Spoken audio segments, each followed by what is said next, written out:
এই বোতলটা দেখছো, এক সময় আমারও এই বোতলটা ছিল না। তখন আমার খুব মন খারাপ হতো বোতলটার জন্য, যে সবার আছে আমার নেই। তারপর একদিন কিনেও ফেললাম, খুব কম দামে পেয়ে গেছিলাম।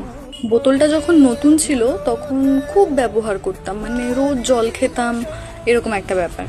আস্তে আস্তে পুরনো হতে শুরু করলো, জল এখন আর তেমন খাওয়াও হয় না। কিছু কিছু মানুষের ক্ষেত্রেও এরকম হয় জানো তো, যে অল্প চাওয়াতেই যদি কেউ কোনো জিনিসটা পেয়ে যায় না, সেই জিনিসটার কদর করতে জানে না।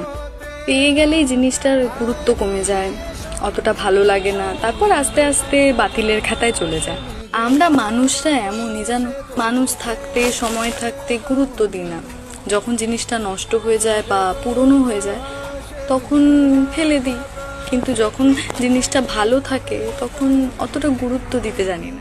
তাই সময় থাকতে থাকতে মানুষের বা জিনিসের মূল্য দিতে শিখতে হয়।